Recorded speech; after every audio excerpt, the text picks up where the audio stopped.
Welkom almal, ek is so bly julle is hierso by die kerk. So goed om julle te sien.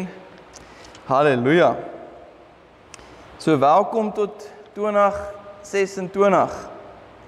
En hierdie voel ek is die tema van die jaar. En as jy voel is die tema van die jaar vir jou nie, ek voel hierdie is die tema van die jaar vir my, wat ons vandag oor gaan praat. En dit is eintlik 'n lang preek, so ek het dit opgedeel oor 'n paar maande. So ons gaan hierdie preek gaan oor 'n paar maande, behalwe as die Here natuurlik van plan verander. Maar vandag wil ons kyk na die tema van die jaar vir 2026. En ek wil begin hier om te sê, as jy op die YouTube kyk, ek gaan nie die verse vandag op die YouTube, op die video self sit nie, dit gaan in die beskrywing wees, onder. So as jy die verse wil kry, gaan dit op die beskrywing wees onder. Behalwe as jy net jou Bybel het, dan kan jy volg met jou Bybel. Halleluja. So ek wil begin hier om te sê, die boek Psalms is die 19de boek in die Bybel. En as jy dit dan vat as die 1900s, so vanaf Jesus gesterf het, elke boek in die Bybel verteenwoordig 100 jaar. Dan is die 1900s die Psalms. En dan beteken dit dat Psalm 126 verwys na 2026. En is baie interessant as jy kyk na baie van die Psalms, Psalm 1 al die pad tot nou toe, Psalm 126 van die 1900s, wys hy presies, elke Psalm het 'n profetiese woord vir daai jaar gehad. Soos byvoorbeeld in Psalm 48 sê dit vir ons, dat Israel daai jaar weer 'n nasie gaan word. En jy kan so aangaan, met elke Psalm gee hy 'n spesifieke woord vir daai jaar. So ek wil kyk na Psalm 126 vir die profetiese woord vir hierdie jaar. En dit begin deur in die ou vertaling sê dit 'n oes van vreugde uit die trane saad. Vers 1 sê 'n bedevaartslied, 'n pelgrimslied. Toe die Here die lot van Sion verander het die bannelinge teruggebring. Was ons soos die wat droom. So wat sê dit? Toe die Here die ouens wat weggevat is, die bannelinge weer teruggebring het hulle gedink is 'n droom, want hulle was so verras dat hierdie gebeur het, dat hulle gedink het hierdie is 'n droom. En ons weet nie wie hierdie Psalm geskryf het nie. Party ouens beweer is Haggai of Sagaria of Ezra. Maar ek kan nie vir julle sê wie dit geskryf het nie. Natuurlik, ek was nie daar toe die ou dit geskryf het nie, maar dit kan enige van hierdie 3 ouens wees, Haggai, Sagaria of Ezra. Maar wat hy hier beskryf is, die Joodse volk was so geskok, so verras, toe Kores of Cyrus, toe hy gesê het, dat die Israeliete weer terug kan gaan na hulle vaderland toe, Israel. Toe was hulle so geskok, dit was te goed om waar te wees. Hulle was so verras. So wat beteken dit? Beteken hierdie jaar gaan 'n jaar van verrassings wees. Hierdie jaar gaan 'n jaar van verrassings wees. Jy gaan so geskok wees wanneer iets gebeur, dat dit gaan of te goed om waar te wees, of dit gaan 'n verrassing wees wat jy nie verwag het nie. Vers 2 sê, daarna is ons monde met gelag gevul, ons tonge met jubelkrete of van vreugde gesing. So hulle toe van vreugde gesing toe hulle hoor van hierdie nuus. Toe is onder die nasies heidene gesê, so wat die heidene, die ongelowiges, hulle sê, die Here het iets groots gedoen aan hierdie mense. So dat beteken dit, die mense wat jy saam mee werk, die mense rondom jou gaan sê, iets het in hierdie mense lewe gebeur. Die Here het iets goeds gedoen aan hierdie mense. Amper soos Josef, wat het Potifar het kon sien, dat die Here met Josef was. En Potifar was nie 'n gelowige nie. So dit beteken die ongelowiges, die mense wat jy saam mee werk, die mense rondom jou gaan sê, iets het in hierdie mense lewe gebeur. Die Here het groot dinge vir hierdie mense gedoen. So dit beskryf die houding van die Jode wat uit Babyloniese ballingskap vrygelaat is, om terug te keer na Jerusalem en die tempel te herbou. Wat het hulle gedoen? Wat was hulle houding? Hulle het God geprys. Halleluja, hulle het God geprys. En enigiemand wat besef hoeveel hulle verlos is, hoeveel almal vergewe is, behoort dieselfde te doen. Ons behoort dieselfde soos hierdie Jode die Here te prys. Hulle was gevul met lag en hulle het jubelkrete gegee, van vreugde gesing. Soos Psalm 107 vers 2 sê, moet hulle sê wat deur die Here vrygekoop is. Hulle wat hy vrygekoop het uit die hand van teestanders. Die Engels sê, let the redeemed of the Lord say so. So as jy vrygekoop is, as jy verlos is, wat moet jy sê? Jy moet die Here prys, jy moet sê die Here is goed en aan sy goedheid, aan sy liefde is daar geen einde nie. Vers 8, 15, 21 en 31 sê ook, so hy herhaal dit 4 keer. Hulle moet die Here prys vir sy gesed, vir sy troue liefde, vir sy barmhartigheid, vir sy wonderdade aan mensekinders. Sê dit saam met my, hulle moet die Here prys vir sy troue liefde, vir sy wonderdade aan mensekinders. Halleluja. 1 Petrus 1 vers 8 tot 9 sê, hom het julle lief, al het julle hom nie gesien nie, en al sien julle hom nie nou nie, glo julle in hom, en jubel julle met 'n onuitspreeklike en heerlike blydskap. 'n Onuitspreeklike en heerlike blydskap, omdat julle reeds deel het aan die doel van julle geloof, naamlik die verlossing van julle siele. So, selfs al kan jy nog nie iets sien om die Here voor te prys, kan jy die Here met 'n onuitspreeklike blydskap prys, omdat jou siel alreeds verlos is, omdat jy hemel toe gaan. Halleluja. Prys die Here. Kom ons gaan na vers 3 toe. Die Here het iets groot dinge aan ons gedoen. Ons was verheug, ons is bly, ons is vol vreugde. Prys die Here. Die Here het groot dinge aan ons gedoen, ons is vol vreugde. So wat beteken elke dag kan jy sê, baie dankie Jesus, vir al die groot dinge wat U vir my al klaar gedoen het, en wat U vir my gaan doen hierdie jaar. Sê saam met my, baie dankie Jesus, vir die wonderlike dinge wat U vir my gedoen het. Baie dankie Jesus vir die wonderlike dinge wat U vir my gedoen het. Prys die Here. Vers 4 sê, verander weer ons lot, bring ons gevangenskap terug, herstel ons fortuin. Here, so stroombeddings waterstrome in die Negev, dis die suidland. 'n Ander vertaling sê, so strome die woestyn vernuwe. Nou hierdie vers is of 'n herhaling van die gebede wat hulle gebid het, toe hulle nog steeds gevangenes was in Babylon, of dis 'n gebed vir die Jode wat nog in ballingskap was. Wat beteken dit?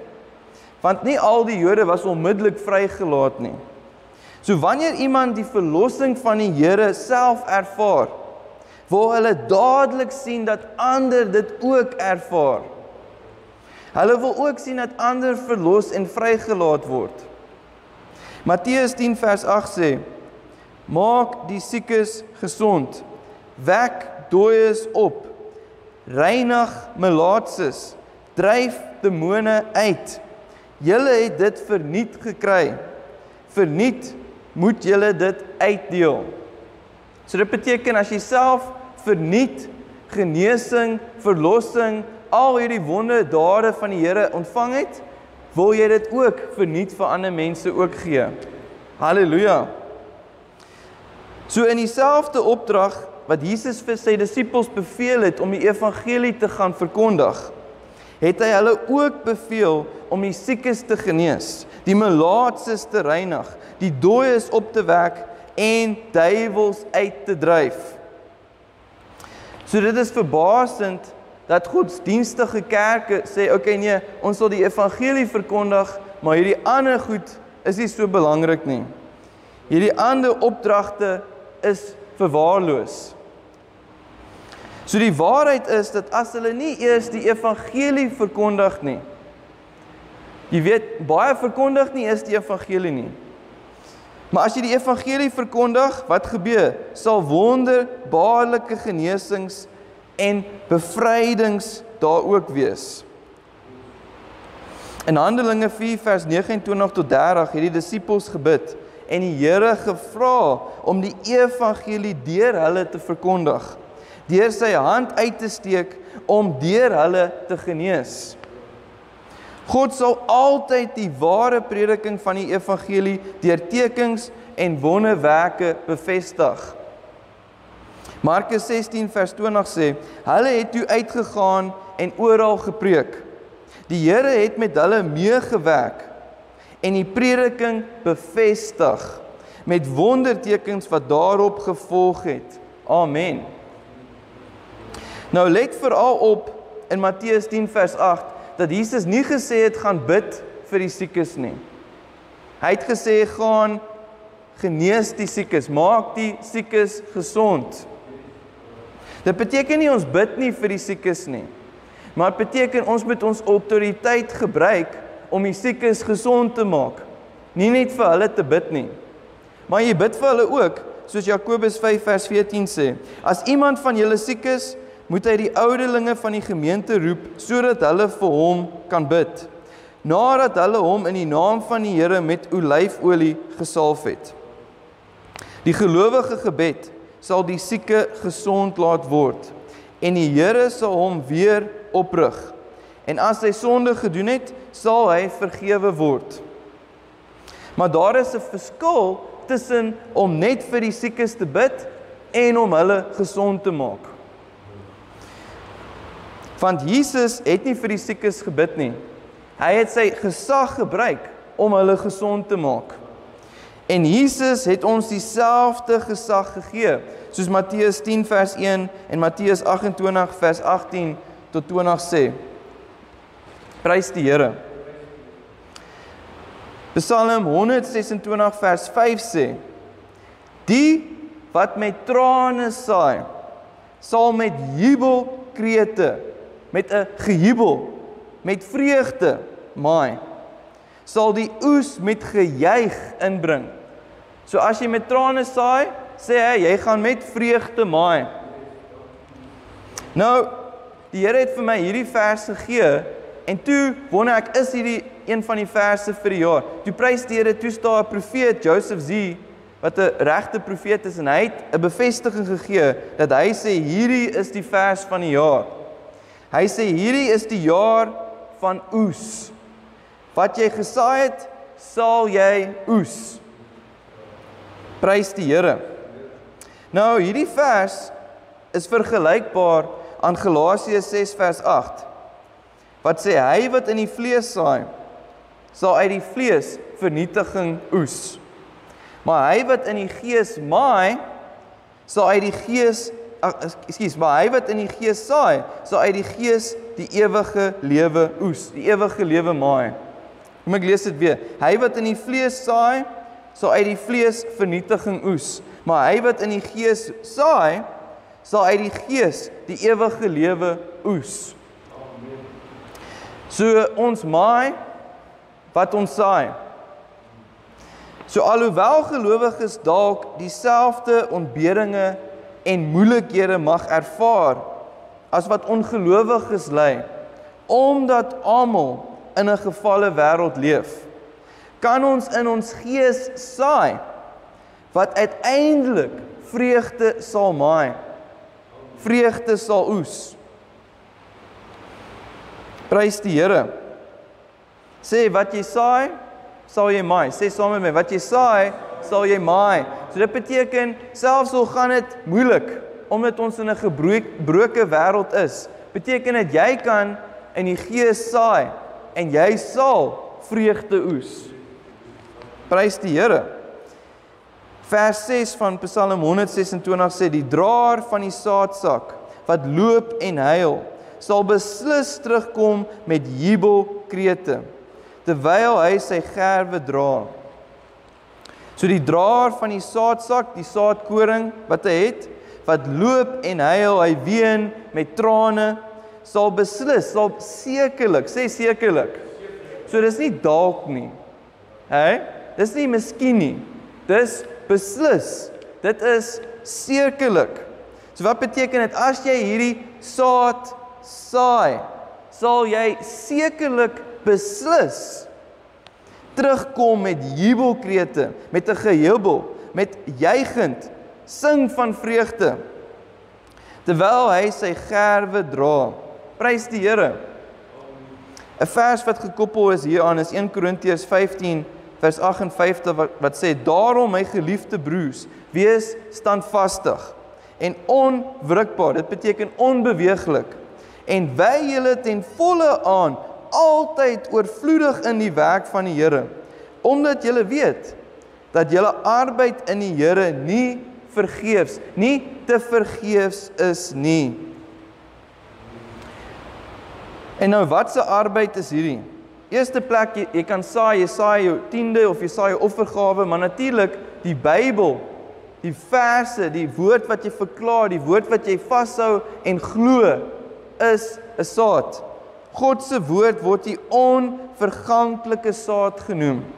In 1 Petrus 1 vers 23 sê dit: "Julle is immers weergebore, nie uit verganklike saad nie, maar uit onverganklike saad, deur die lewende en blywende woord van God."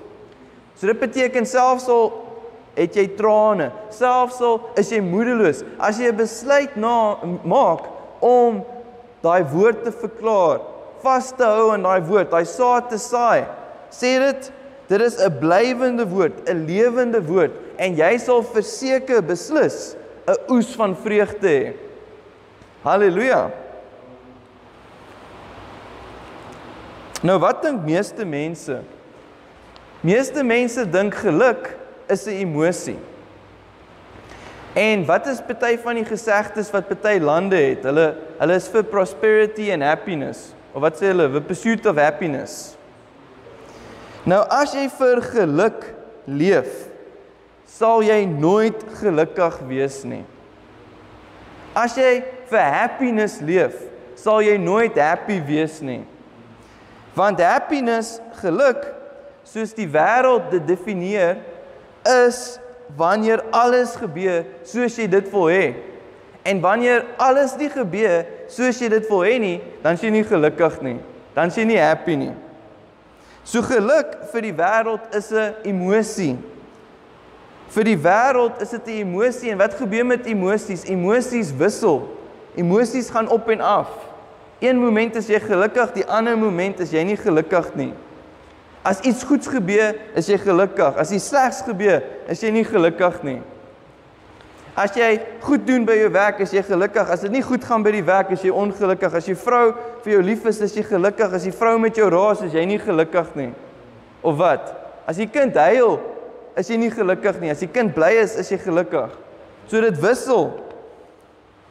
Maar gelowiges, wat soos ons nou gelees het in 1 Petrus 1 vers 23, gebore is uit 'n onverganklike saad, 'n onverganklike saad, gelowiges wat gebore is uit 'n onverganklike saad, leef vanuit 'n diep plek binne in hulle. En hierdie diep plek binne in hulle is nie net geluk nie, dis vreugde. So vreugde is nie net geluk nie. En jy kan 'n diep duik in jou gees neem en konstante, oorvloedige, uiterste, skreeusnaakse, uitbundige vreugde ervaar. Sê uitbundig. Uitbundige vreugde. Want hierdie jaar, soos ons nou net gesien het, kan vol verrassings wees. Dit kan vol goed gebeur wat jy nie verwag het nie. Dan wat moet gebeur? Jy moet 'n besluit maak om vreugde te hê. Want vreugde is 'n besluit.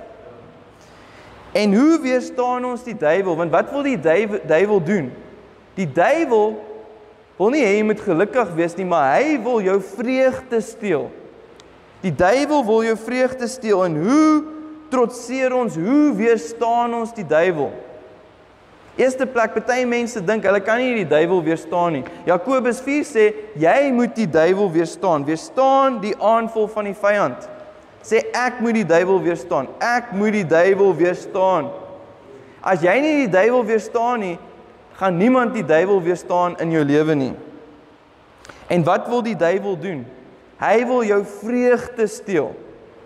So jou verantwoordelikheid hierdie jaar is om jou altyd te verbly in die Here. Jou grootste verantwoordelikheid is om altyd jou te verbly in die Here. Ons gaan nie hierdie vers vandag gee nie, maar ek dink nou daaraan, so volgende preek Filippense 4 vers 4, maar wat sê Filippense 4 vers 4? Rejoice in the Lord always, and again I say rejoice. Rejoice in the Lord always, and again I say rejoice. En ek doen dit want wanneer Tehila huil, maak ek so met daar, hou ek vas en sê ek, rejoice in the Lord always, and again I say rejoice. Rejoice in the Lord always, and again I say rejoice. Rejoice, rejoice, and again I say rejoice. Philippians 4:4, Philippians 4:4. Prys die Here.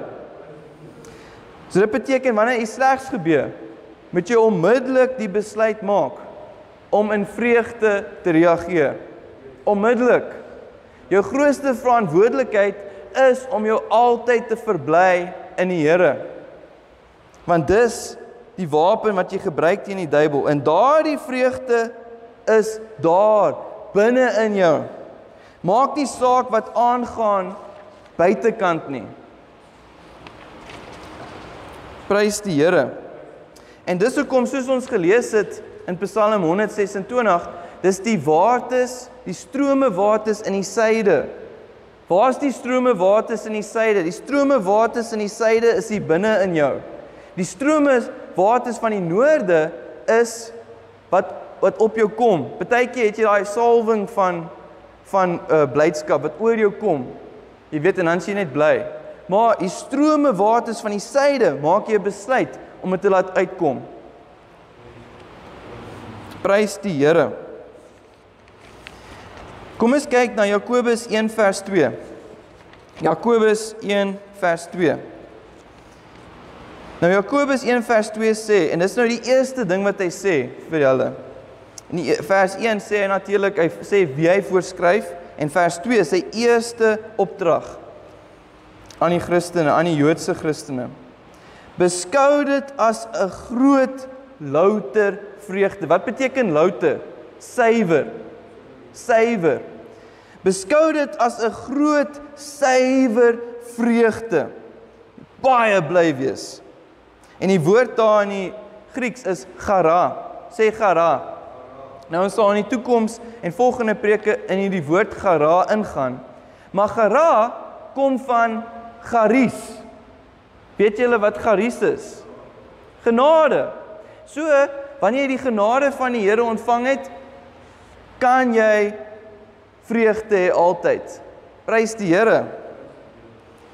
So, beskou dit as 'n groot loute vreugde, my broers, wanneer alle hande versoekings, beproewings julle oorval, wanneer julle in allerhande versoekinge val. So Jakobus het duidelik gesê dat ons moet verbly in versoekinge, in beproewings. Maar dit word dikwels verkeerd geïnterpreteer. En hoe interpreteer? Party mense sal sê God veroorsaak die versoekinge of God veroorsaak die beproewings. Maar in die konteks sê dit self dat God nie mense versoek nie. God nie mense beproef nie. So hierdie versoekinge, hierdie beproewings kom nie van die Here af nie. Soos Jakobus 1 vers 13 tot 14 sê. God lei ons nie in versoeking nie, maar hy is altyd met ons. Ons kan dus selfs te midde van beproewings verbly ons in die Here. Selfs in die middel van die versoeking maak jy besluit, ek gaan myself verbly in die Here. En hoekom? Wetende dat die Here ons aan die ander kant van hierdie beproewing sal uitbring. Halleluja. Kom ek lees vir julle uit die RIV uit. So Jakobus 1 vers 2 in die RIV sê, en hierdie is baie belangrik. My liewe broers en mede-kamerade, ek dring nou dadelik by julle op om 'n vooraf bepaalde besluit te neem. Nie een wat aan die toeval, emosies of omstandighede oorgelaat word nie. Dat julle in absoluut alles wat julle in die lewe teekom, vreugde sal hê.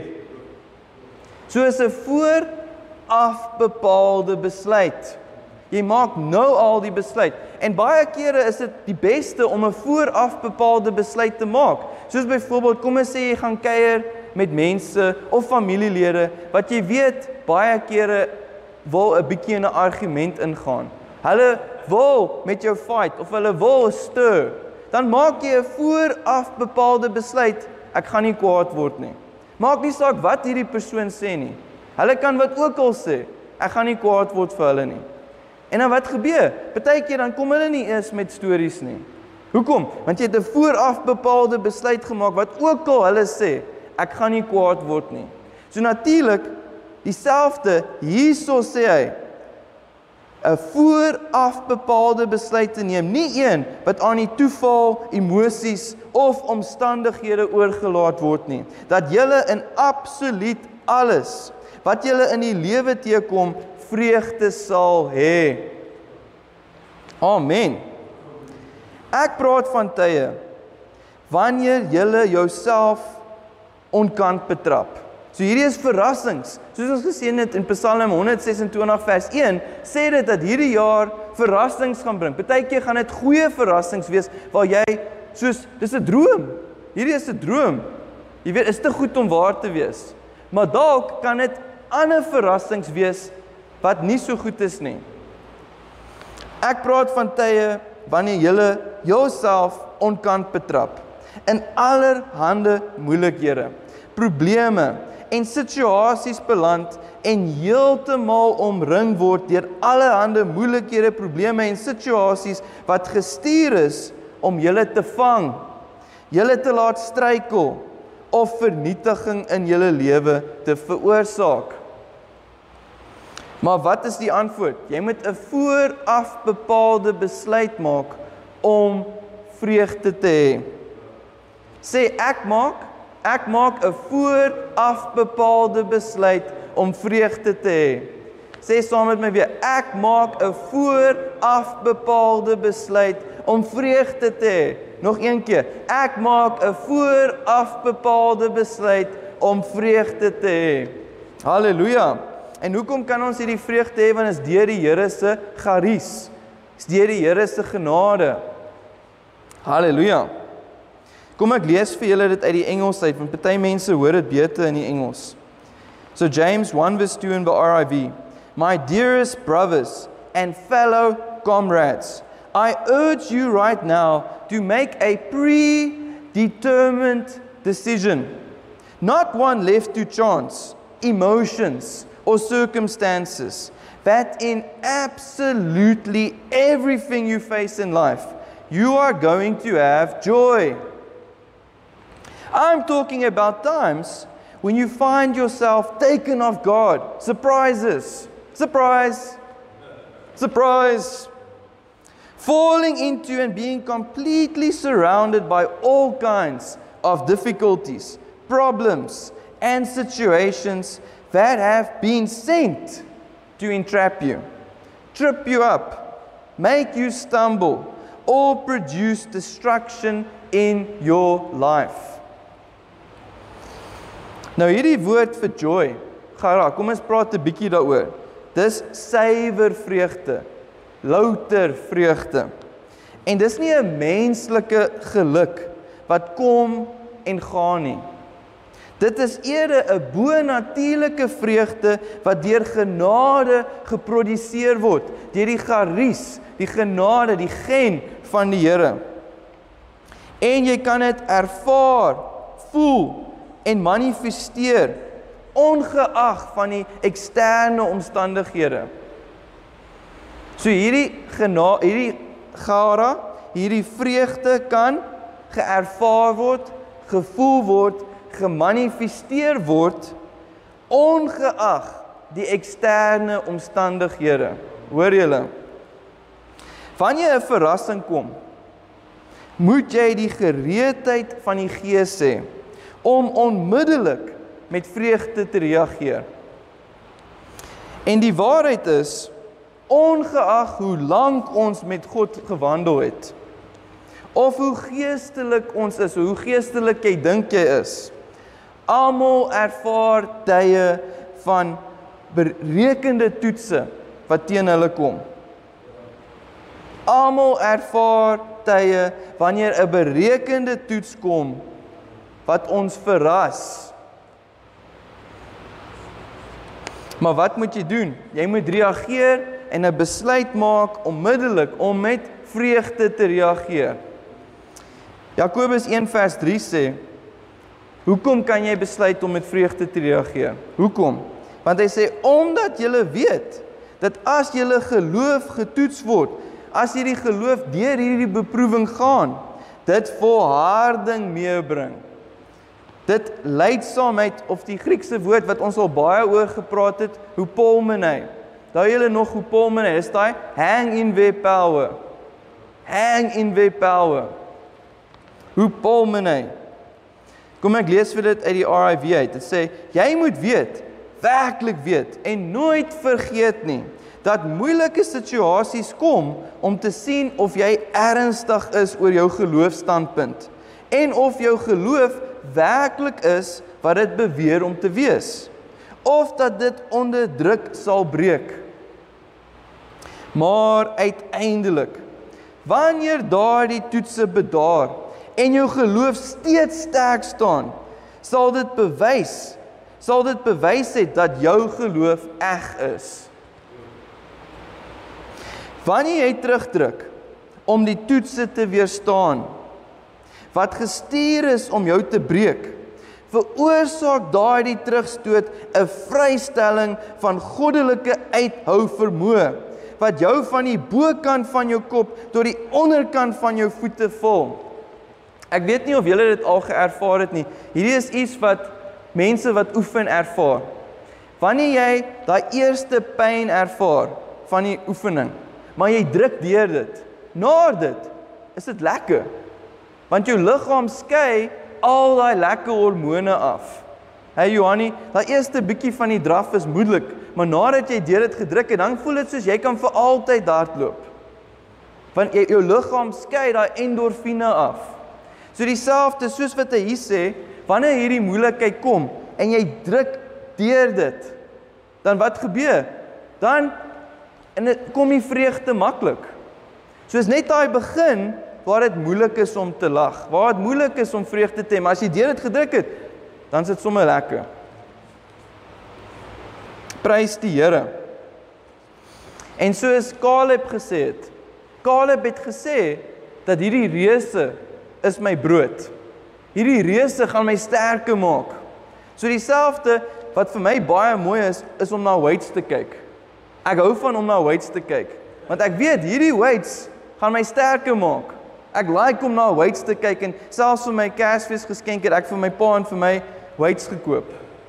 So weights is lekker, ek hou van om na weights te kyk. So dieselfde, as jy na jou probleem kyk, moet jy sien, hierdie is 'n lekker stuk brood, of hierdie, wel brood, is so gluten en alles, maar hierdie is 'n lekker stuk steak. Hierdie gaan my sterker maak. Halleluja. Dis is vir toe die Here met die priesters gepraat het, en hy het gesê, wanneer die mense na jou toe kom, dan moet jy bly wees om hulle te sien. Jy moet nie hulle oordeel nie. Hoekom? Want hulle bring jou kos. Want soos byvoorbeeld, as daar 'n sondaar was, wanneer die sondaar kom na die priester toe om die offergawe te bring, daai sondaar se offergawe is die priester se kos. Hy gaan dit mos eet. So dit beteken, wanneer mense kom, wanneer jy 'n terapeut is, of jy's 'n counselor, en die mense kom met al hulle probleme, wat is dit eintlik? Jy moet sê, hierdie mense gee vir my voeding. So dieselfde wat ook al probleem jy het, jy moet sê, dankie Here, dat ek gaan teen hierdie stoot en dit gaan my sterker maak en ek gaan dit in vreugde doen. Halleluja. Wanneer jy terugdruk om die toetse te weerstaan, wat gestuur is om jou te breek, veroorsaak daardie terugstoot 'n vrystelling van goddelike uithou vermoë, wat jou van die bokant van jou kop tot die onderkant van jou voete vul. Dis 'n bonatuurlike uithou vermoë, wat jou in staat sal stel om onder enige swaar las stand te hou. Halleluja. En dit sal jou die vermoë gee om stil te bly, jou posisie te behou en nooit op te gee nie. Ek praat van 'n krag wat jou in staat sal stel om vas te hou, daai vashou krag, uit te hou, nooit moed opgee nie, nie te buig of te breek nie, te oorleef, te volhard en dit uit te hou. Hierdie krag sal jou versterk om vas te hou aan watter belofte of gebied ook al onder aanval is. Halleluja. Nou wat ons sê is, een van die maniere om hierdie krag vry te laat, is om te besluit om in vreugde op te tree. Jou eerste reaksie op die probleem is om vreugde te hê. En wat gebeur dan veroorsaak dit daai vrystelling van hierdie bonatuurlike goddelike hupomene, uithou vermoë. Halleluja. Kom ek lees vir julle dit uit die Engels uit. You need to know. Nou is nou James 1 verse 3 in the RIV. You need to know, really know, and never forget that difficult situations come to see if you are serious about your stance of faith, and if your faith is really all it claims to be, or if it will break under pressure. Baie kere as jy besluit maak om vir die Here te leef in 'n sekere area, wat dink jy gaan gebeur?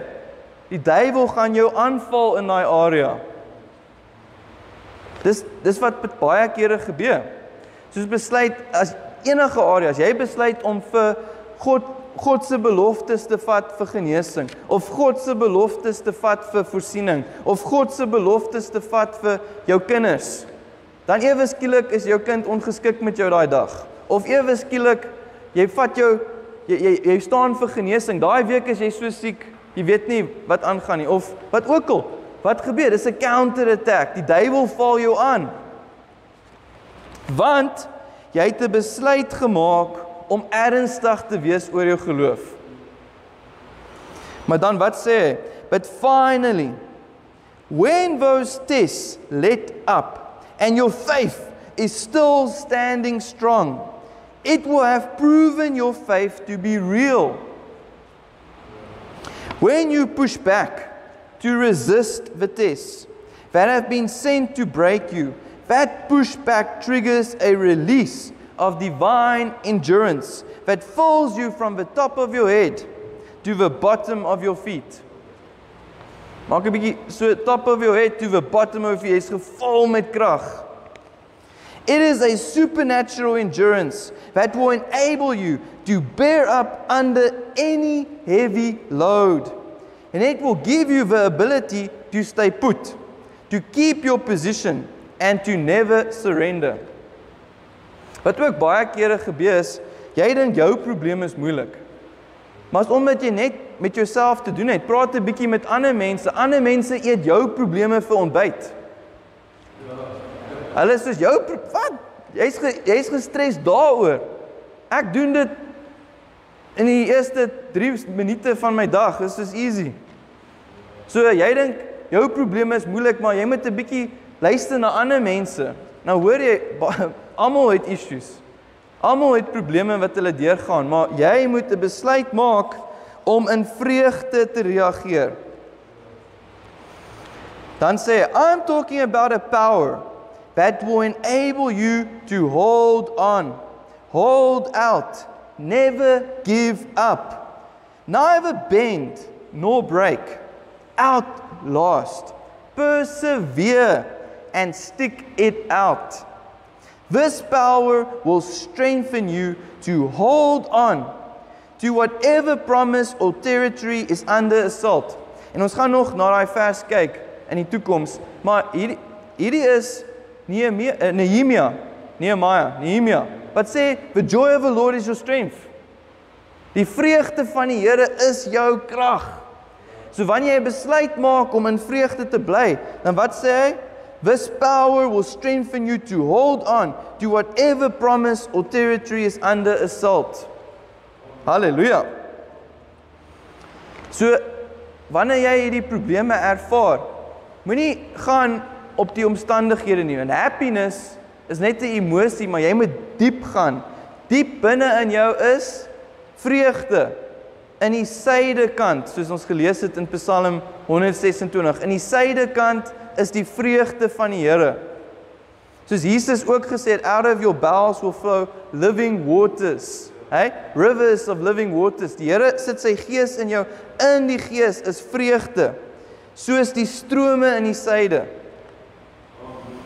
So jou vreugde is die sleutel tot jou oorwinning. Sê, my sleutel tot oorwinning is vreugde. Ek kies om in vreugde te bly. Sê saam met my, ek kies om in vreugde te bly. Ek kies om in vreugde te bly. Sê dit nog 'n keer, ek kies om in vreugde te bly. Nou wanneer die vyand jou probeer breek, bly in vreugde. Wanneer die vyand jou probeer breek met hierdie las, met hierdie groot probleem, bly in vreugde, want dan skei daar 'n bonatuurlike krag vry van hoepelmenei wat jou uithou vermoë gee. Halleluja. Prys die Here. Halleluja. So hierdie jaar moet ons 'n vooraf bepaalde besluit maak om in vreugde te bly. Maak nie saak wat se probleme kom nie. Halleluja. So dit beteken as jou vrou jou vra om iets te doen, dan wat gaan jy doen? Jy gaan sê, ja my liefie, ja ek sal dit doen. Wat ook al. As jou kind huil of wat ook al, dan besluit jy ek gaan in vreugde gaan. As wat ook al gebeur, as wat ook al die situasie is, besluit jy ek verbly my in die Here altyd. Ek verbly my in die Here. Halleluja. Prys die Here. Amen. Julle kan julle hande lig en die seëning ontvang. Yevarechecha Yahweh v'ish marecha. Ya'er Yahweh penav elecha v'chuneka. Yisa Yahweh penav elecha v'yasem lecha shalom. Baie dankie Abba Vader dat U ons seën en ons beskerm. Baie dankie Koning Jesus dat U U aangesig oor ons laat skyn en U gee vir ons U genade. En baie dankie Heilige Gees dat U verhef U aangesig oor ons en U gee vir ons U vrede, shalom, in Jesus se naam, Beshem Yeshua, amen. Halleluja. Hallo, ek is Petrus de Tooy. As jy hierdie preek geniet het, like, share en subscribe tot ons YouTube kanaal. Deel dit met ander, want die waarheid sal mense vrymaak. Om Jesus as jou Here en Verlosser aan te neem, is die belangrikste besluit ooit. Romeine 10:9 en 10 sê, as jy met jou mond bely dat Jesus die Here is, en jy glo met jou hart, dat God hom in die dood opgewek het, sal jy verlos word. Met die hart glo ons en word regverdig verklaar. Met die mond bely ons en ons word verlos. Deur sy groot genade het Vader deur Jesus alles nodig gedoen dat jy gered kan wees. Bid saam met my. Jesus, ek bely dat U my Here en Verlosser is. Ek glo met my hele hart dat God U uit die dood opgewek het. Deur geloof in U woord ontvang ek nou U verlossing. Amen. Prys die Here. Nou dat jy wedergebore is daar 'n splinternuwe jy saam met Jesus in jou. En ek wil graag hê jy moet bid nou saam met my bid om die doping met Heilige Gees te ontvang. Jy sien Lukas 11:10 en 13 sê elkeen wat vra ontvang en wie soek vind en vir wie klop sal oopgemaak word. As julle wat sleg is goeie geskenke aan julle kinders gee, hoeveel te meer sal die Hemelse Vader die Heilige Gees gee aan hulle wat hom vra. Al wat jy doen, is dus om te vra, te glo en te ontvang. Bid saam met my. Vader, ek bely dat ek u krag deur Heilige Gees nodig het om die nuwe lewe as u kind saam met u te lewe. Vul my, Here, met u Heilige Gees. Deur geloof ontvang ek nou die doping met Heilige Gees. Dankie, Heilige Gees, dat u nou vir altyd in my lewe. Amen. Aanbid nou die Here en laat toe dat vreemde lettergrepe en klanke wat jy self nie verstaan nie, uit jou binneste borrel. Spreek hulle in geloof hardop uit en word opgebou in jou geloof. Maak nie saak of jy enigiets gevoel het nie. Jesus sê Markus 11:24, alles waarvoor julle bid en vra, glo dat julle dit ontvang het en dit sal vir julle so gebeur. Amen.